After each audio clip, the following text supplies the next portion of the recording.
आज Mamata Banerjee supreme court में वकील का काला चोगा पहनकर उतरी। हालांकि उनके साथ वरिष्ठ वकील श्याम दीवान थे। वो चाहती तो वरिष्ठ वकील श्याम दीवान से अपना मुकदमा लड़वाती, लेकिन ममता बनर्जी ने स्वयं प्राथमिकता दी कि वो स्वयं दलीलें देंगी। संक्षेप में उन्होंने अपनी बात कही, लेकिन उन्होंने इतिहास बना दिया। वो एसआईआर के सवाल पर जो पश्चिम बंगाल सरकार ने याचिका दायर की है, उस याचिका में अपनी तरफ से ममता बनर्जी ने दलीलें दी, और उनकी दलीलें ऐसी थीं कि उस पीठ की अध्यक्षता कर रहे सुप्रीम कोर्ट के मुख्य न्यायाधीश न्यायमूर्ति सूर्यकांत को भी सफाई की मुद्रा में आ जाना पड़ा। जब ममता बनर्जी ने कहा कि न्याय नहीं मिल रहा है, बल्कि न्याय तो रो रहा है, इंसाफ नहीं मिल रहा है बल्कि इंसाफ रो रहा है, तब खुद मुख्य न्यायाधीश ने उन्हें बताया कि देखिए, हम तो बहुत बड़े मेहनत से सुन रहे हैं सब वकीलों की राय, बड़े बड़े वरिष्ठ वकीलों के हमने तर्क सुने हैं, हमने कपिल सिब्बल के तर्क सुने हैं, और हमने ये आदेश पारित किए हैं। बहरहाल ममता बनर्जी के कोर्ट में उतरने से और खुद अपनी वकालत करने का एक प्रभाव हुआ, एक जबरदस्त प्रभाव हुआ, और उस प्रभाव की वजह से उन्होंने जस्टिस सूर्यकांत ने, उनके साथ जस्टिस जय माल्या बागची और जस्टिस विपुल पंचोली भी हैं, इन तीन की बेंच है, उन्होंने उनको एक आदेश भी पारित करना पड़ा, जिससे लगता है कि कुछ उन्होंने चुनाव आयोग को नोटिस जारी करके कहा है कि सोमवार तक आप अपना जवाब दाखिल करें। तो अब देखिए, बिहार के चुनाव के ऊपर आज तक सुप्रीम कोर्ट ने कोई फैसला नहीं दिया है। बिहार के चुनाव में एसआईआर के बारे में, वहां चुनाव हो चुका है, सरकार बन चुकी है और सरकार चल रही है, सरकार पुरानी हो जाएगी, उनका आदेश सुप्रीम कोर्ट का नहीं आएगा।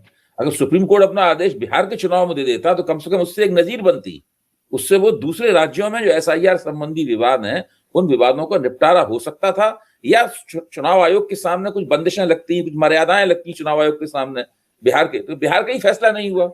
अब तो खुद ममता बनर्जी, चूंकि मैं कानूनी मैदान में उतर आई, अदालत में उतर आई, तो इससे एक उम्मीद बनती है कि शायद बंगाल की एसआईआर के याचिका के बहाने एसआईआर के ऊपर सुप्रीम कोर्ट का कोई फैसला आ जाए।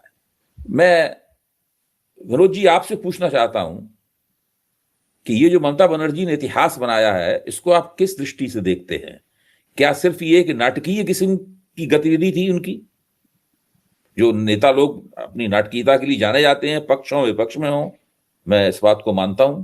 प्रधानमंत्री बहुत अधिक नाटकीय हैं, लेकिन विपक्ष में भी नाटकीय नेताओं की कमी नहीं है। क्या ममता बनर्जी का ये काम एक नाटकीय किस्म की राजनीति का नमूना था, या वास्तव में इसमें कोई सब्सटेंस था, वास्तव में इसके अंदर कोई ऐसी चीज थी इससे हमारा लोकतंत्र समृद्ध होगा, या सही निष्पक्ष और स्वतंत्र चुनाव कराने की विपक्ष की जो मांग है वो मांग जोर पकड़ेगी? अभय जी, देखिए, इसमें एक एलिमेंट ऑफ हिस्ट्रियोनिक्स तो है, क्योंकि चीफ मिनिस्टर जो कि कॉन्स्टिट्यूशनल ऑफिस है, वो स्वयं याचिका लेकर सुप्रीम कोर्ट के सामने चली गई एक दूसरे कॉन्स्टिट्यूशनल ऑफिस के खिलाफ।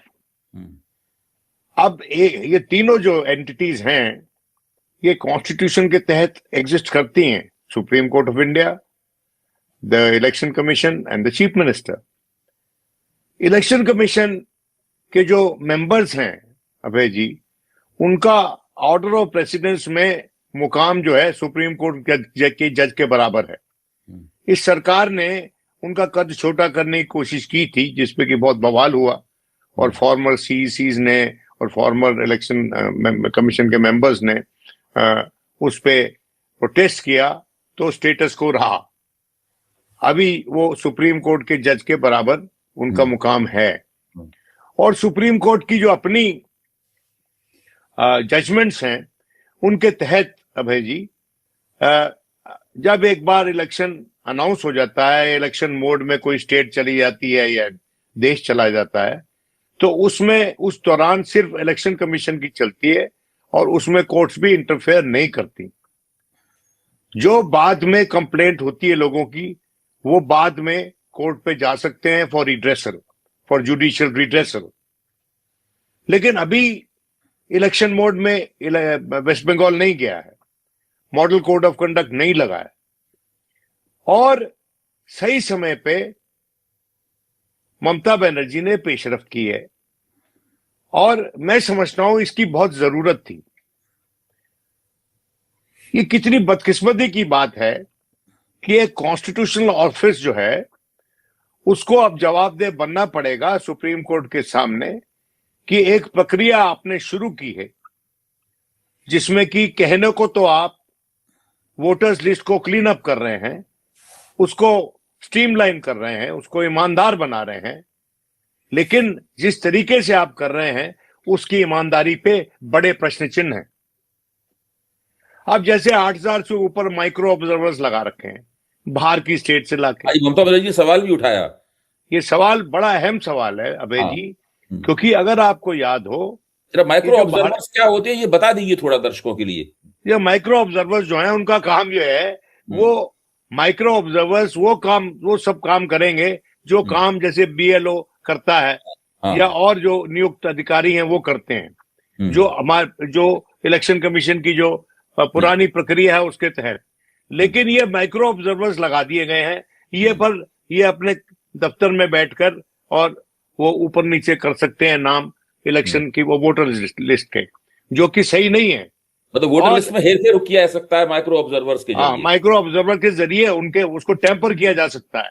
ये बात ममता बनर्जी ने कही है और उन्होंने ये भी कहा है कि आपने जो हमारे बीएलओस कुछ उन्होंने फिगर दिया वहां पर कि इतने मर चुके हैं, क्योंकि जो काम आपको 2 साल में करना चाहिए आप वो काम 2 महीने में उन लोगों से करवा रहे हो, उनकी नियुक्ति करके। देखिए, the integrity of the process which the election commission has adopted is under serious question. मैं अभी नहीं कह रहा हूं कि इलेक्शन कमीशन बेईमान है, लेकिन उसके जो प्रोसेस की ईमानदारी है उस पर बड़ा प्रश्न चिन्ह है। इंटेग्रिटी ऑफ द प्रोसेस, ये formulation integrity of the process पहली बार में हमने सुनी जब इलेक्शन कमीशन के सामने एक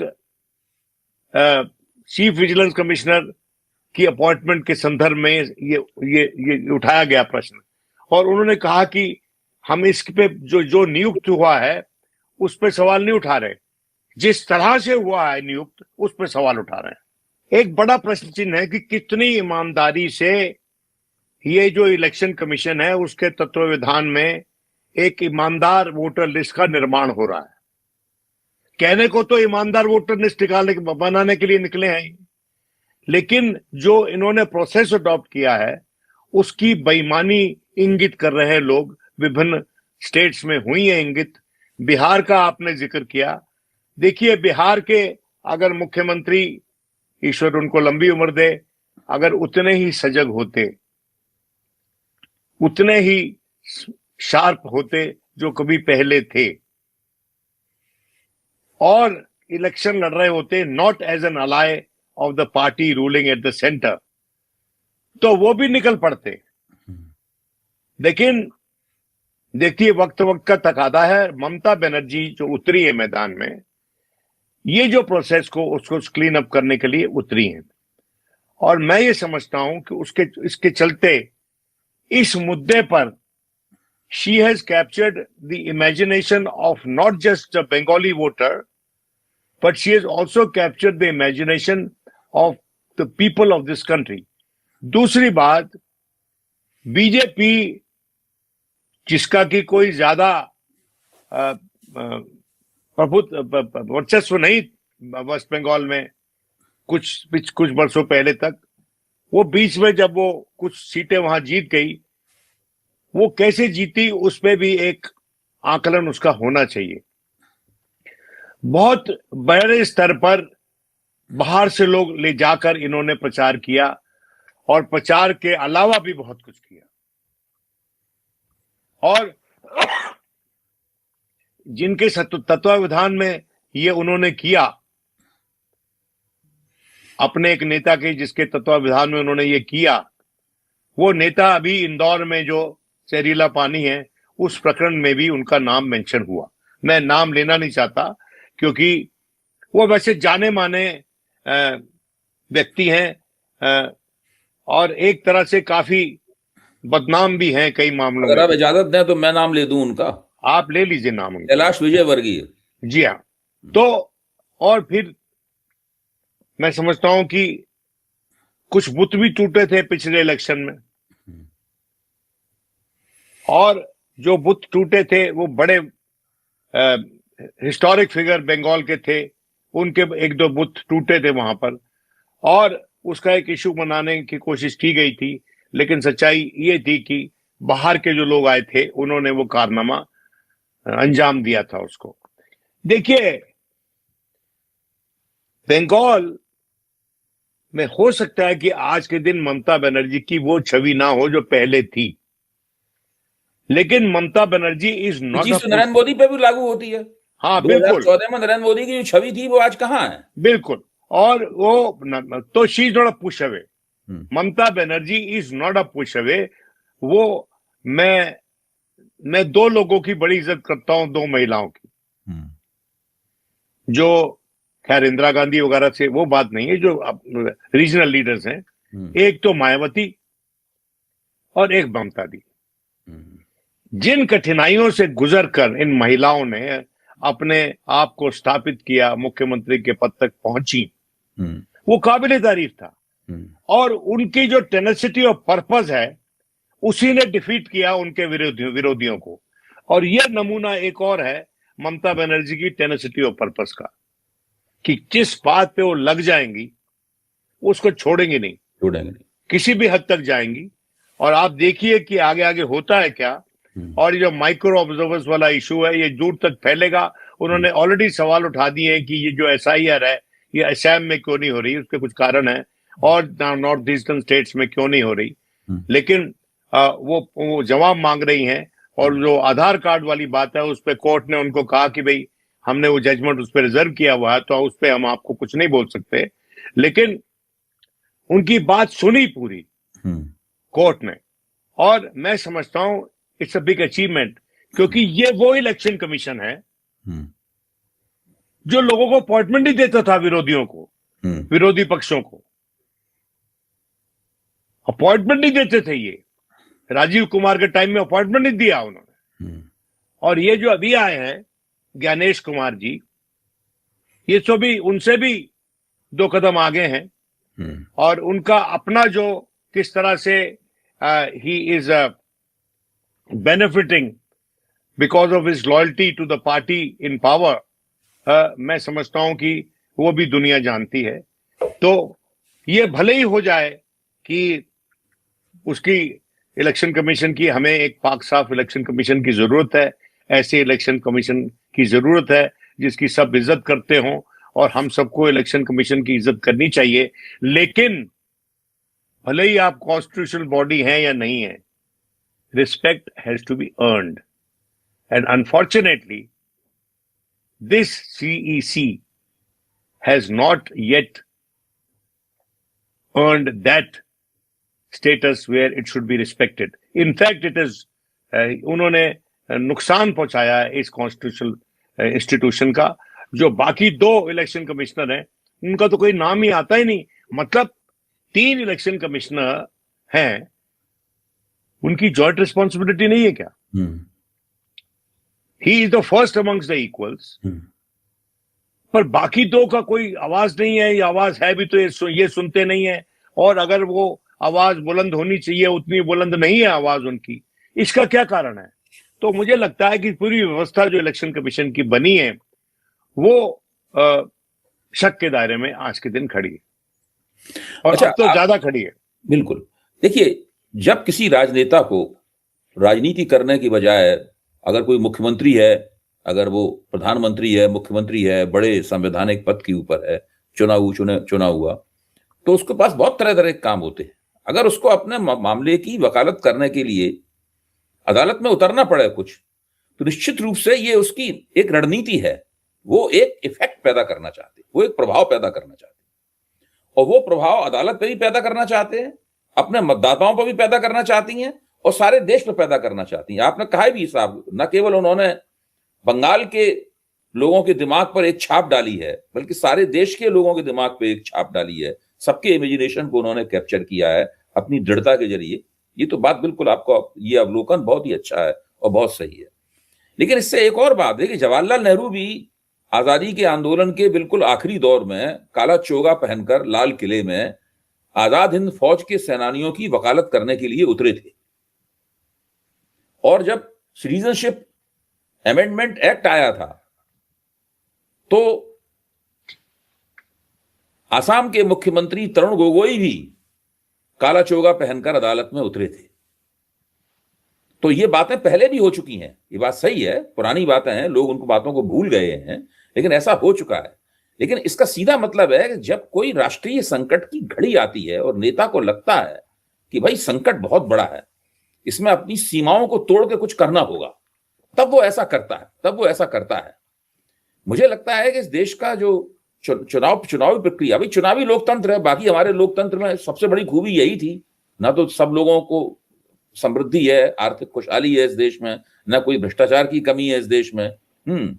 इफरात अगर किसी चीज की है तो वो भ्रष्टाचार की और मिस गवर्नेंस की इफरात है इस देश में। उसमें भी चुनावी लोकतंत्र की बहुत बड़ी खूबी थी कि चुनाव होता है बढ़िया तरीके से, सत्ता हस्तांतरण में कोई समस्या नहीं होती, जो जीतता है सब लोग उसकी इज्जत करते हैं। 30% वोटों में जीता हो चाहे 35% वोटों में जीता हो, सब लोग कहते हैं यही हमारा प्रधानमंत्री, यही हमारा मुख्यमंत्री है। वो चीज बदल गई इस देश में। इसका मतलब है कि चुनावी प्रक्रिया, चुनावी लोकतंत्र है, उसकी साख खतरे में है। ये राष्ट्रीय संकट की घड़ी है जी। देखिए ऐसा है कि एक बात तो मैं आपको ये बताऊं कि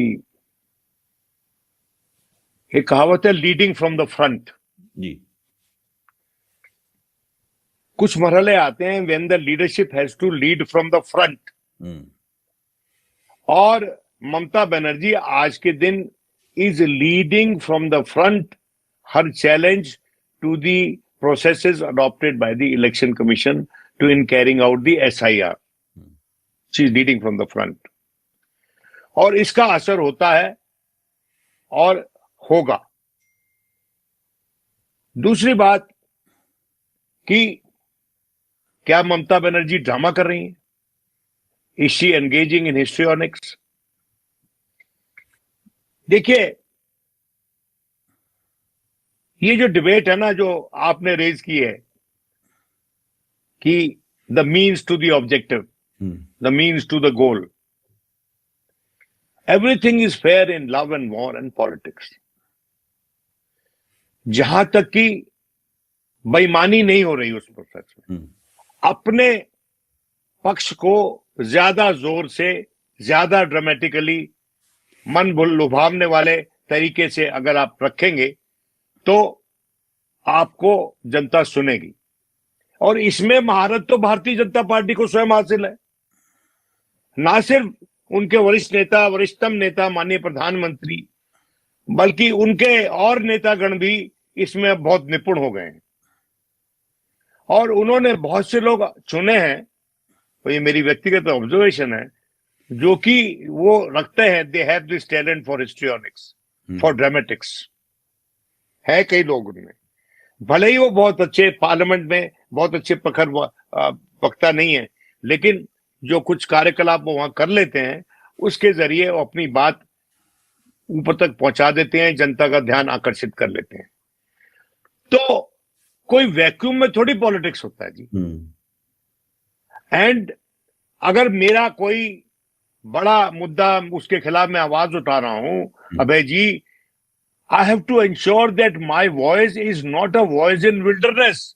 बीहड़ में आवाज नहीं होनी चाहिए मेरी, बीहड़ में से निकलकर आवाज जनता को सुनाई देनी चाहिए। और ये जो तरीका ममता बनर्जी ने अपनाया है जी, इससे ना सिर्फ जज साहिबान ने सुना, ये उन लोगों ने, माइक्रो ऑब्जर्वर्स ने भी सुन लिया होगा जो नियुक्त हुए, और जो BLO नियुक्त हुए उन्होंने भी सुन लिया होगा। और बहुत से लोग वो लेके आई साथ में जी, जो पूछते हैं ना भाई, अरे आप कहते हो टेम्परिंग हुई है, बदला हुआ है, लाइए किसका नाम कटा है, वो लेके आई उनको साथ में। तो उसके पास वो कार्डर है अपनी स्टेट में, उसके पास वो कमिटमेंट है अपनी स्टेट में, उसके पास वो सपोर्ट बेस है अपनी स्टेट में, जिसके चलते ममता बनर्जी वो कुछ कर पा रही हैं जो संभव नहीं हुआ, और पॉलिटिकल पार्टीज के लिए बदकिस्मती से तेजस्वी के लिए भी नहीं संभव हुआ बंगाल में। और दूसरी बात, बंगाल से कंपैरिजन उपयुक्त नहीं है अभय जी, फॉर द सिंपल रीजन कि जो यादव, लालू यादव का परिवार है, उनको तो इन्होंने बदनाम कर दिया, पर्याप्त रूप से बदनाम किया, और आज से नहीं शुरू किया बदनाम करना। जब वो मुख्यमंत्री बने थे और उसके बाद उनको पद का त्याग करना पड़ा, वो तब से लेकर अब तक ये प्रोसेस चल रहा है। और वो कहते भी हैं कई बार, लालू यादव ने कई बार बोला भी है कि मुझे तो कभी सुकून से राज ही नहीं करने दिया गया बंगाल, बिहार में, और जुड़ी हुई स्टेट्स हैं दोनों। और दूसरी बात कि ममता बनर्जी के पास वो क्रेडिबिलिटी है, ममता बनर्जी के पास वो ह्यूमन रिसोर्स है जिसके जरिए वो लड़ सकती है। उनके पास कल्याण बनर्जी है, उनके पास अभिषेक बनर्जी है, उनके पास महुआ मोइत्रा है, उनके जो एक आप मेंबर पार्लियामेंट देखो, एक से एक निपुण, ब्राइट, शार्प लोग हैं। वो सेंस ऑफ हिस्ट्री रखते हैं, बात करने का सलीका रखते हैं। डेरेक ओब्रायन, तो उनके पास ह्यूमन टैलेंट की कमी नहीं है।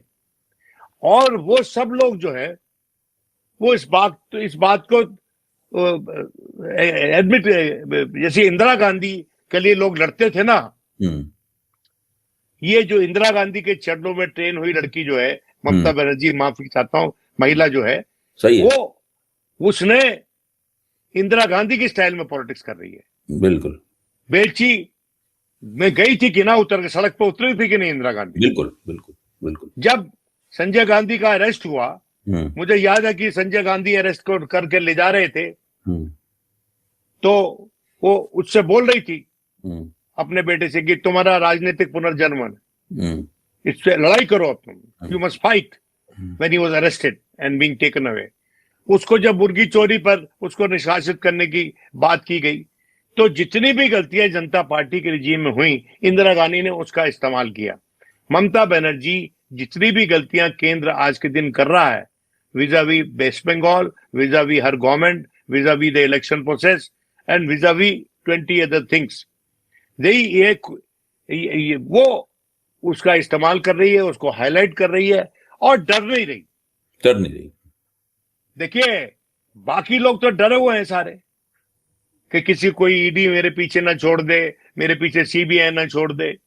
लेकिन ये महिला जो है, जिसका अपना व्यक्तिगत जीवन पाक साफ है, अभी बाथरूम चप्पल में ही आई थी इलेक्शन राजनीति करने, अभी भी बाथरूम चप्पल में है और कॉटन की साड़ी में है, और वहीं रहती है पुराने घर में जहां से उसकी राइज हुई। तो इसने कोई अपने लिए हासिल नहीं किया। ये बात सच है कि इलेक्शन में बहुत से काम ऐसे करने पड़ते हैं धन अर्जित करने के लिए, पार्टी के लिए और चीजों के लिए। वो सब आरोप लगते हैं उन पे कि उनका जो पॉलिटिक्स करने का जो स्टाइल है और उनके जो काडर जो है, उन्होंने सीपीएम के लाइंस पे डेवलप किया उस काडर को। लेकिन आज के दिन लगता है कि हर पार्टी को उसी लाइन पे डेवलप करना चाहिए काडर, जो लड़ सके, जो बाहर से लेके जाती है, जो स्टॉर्म ट्रूपर्स बाहर से लेके जाती है, जो केंद्र में सत्तारूढ़ दल है, उनके साथ भिड़ने के लिए कोई लोग चाहिए ना। अब भिड़ेंगे कौन?